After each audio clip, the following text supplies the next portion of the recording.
Welcome to Being Humans, We're Better Together. My name is Ian Christopher Wendt. This is our last episode on the conflict between modern institutions and communities or organic society.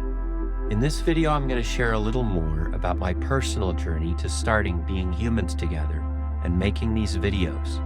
I've been working on and developing these ideas for years, as my close friends and family can concur, since I've taken many opportunities to talk about some of these issues with them. They can also corroborate that I've been promising to share these ideas publicly for a long time. So what took me so long to share this? First, fear, imposter syndrome. Fear that I wasn't very good at this, or other people did it better. Fear that some people wouldn't like it, and all of the same reasons anyone has related to fear of speaking publicly. Let's be honest, in the age of COVID and culture wars, there have been a lot of ideas and people who've been banned for having wrong thing. Next, for a long time I lacked the time, skills, and resources to make this happen. So now I've learned some rudimentary content creation skills.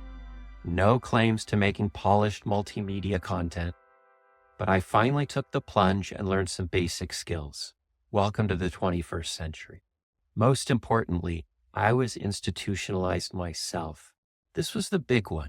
I worked for a large corporation for almost a decade that made me scared of sharing my ideas, even basic philosophical, non-political ideas. They had policies and process documents and legal forms to sign for everything. This isn't at all unique. I'm not claiming any great victimhood or special circumstances. I think most people work for corporations or institutions that try to scare them, keep them in line, heads down in their cubicles, putting things in boxes. Maybe I shouldn't have been afraid of the corporate consequences, but I depended on my paycheck, so it stopped me. Moreover, for many years, I was institutionalized by my religion. I love my church. I've received a lot from my religious communities and the institution that leads it all. I've also sacrificed and served, given back, even given years of my life to spread the word. And I felt blessed and rewarded for doing those things. Nevertheless, when it came to sharing these ideas, I had a hard time escaping the voices in my head that said, "Your leaders say this better," or "They've already said all of this. How can you claim to have something personal or original to say?" So what changed all of that, and why am I sharing now? That's a long story that I'll try to simplify. COVID is a big part of it. I learned a lot during COVID, including some painful lessons and growth. First thing, I escaped the office and my cubicle. On March 11th, 2020, they closed the office, and I never ended up going back. Before my corporation reopened the office years later, I had already moved and became a permanent remote worker. So that was great. I had some new freedom, and I escaped some of the corporate culture that had captured me.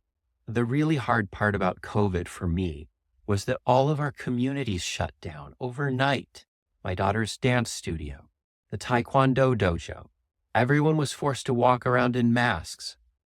All of the institutions of the state and corporations took full advantage to maintain themselves while simultaneously crushing our ability to gather, associate, openly communicate, talk together, sing together, or resonate naturally as human beings. We lost eye contact. It is impossible to make eye contact over Zoom or FaceTime or whatever you use.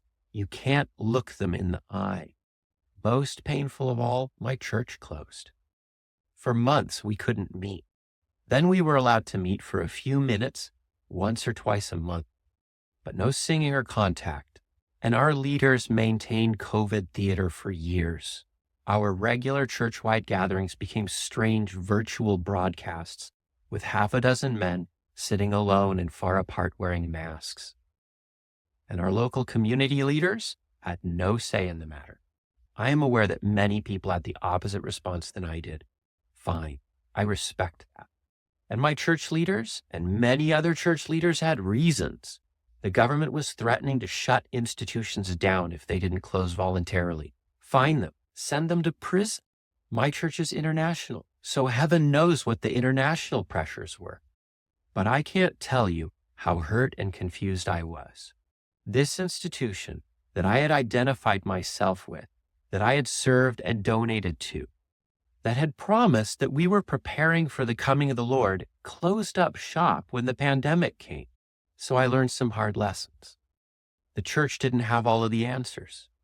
The church that I'd always thought was my community was actually a corporate institution that did the will of the state and closed down my community for months and months.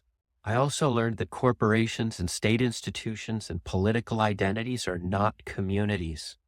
I learned that it's pretty hard to find healthy, active communities.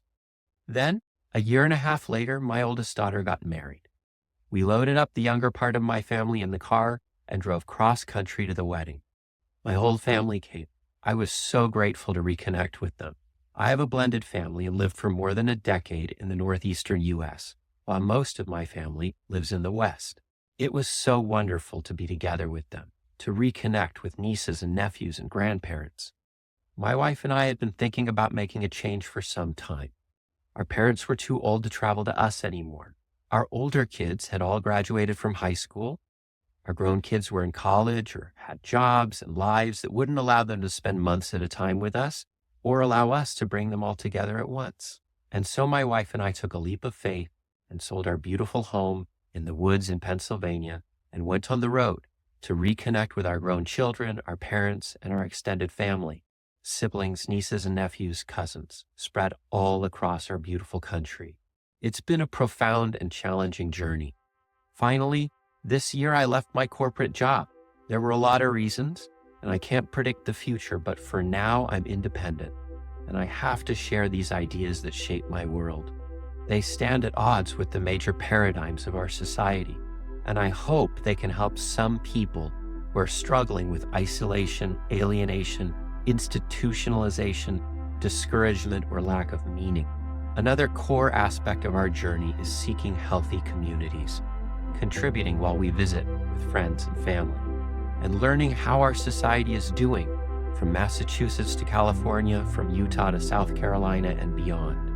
If these principles resonate with you, if they bring you more understanding, awareness, and meaning, if they're encouraging or motivating, please act today. Connect and reconnect with your people, your best friend, your sister or brother, your parent or child. Share with them. Talk, laugh, eat, play, and work together. We encourage you to seek and join communities. Please also like, subscribe, comment, join. You're welcome to follow our journey and join our community as well. Amen, amen. This is the way of being humans together.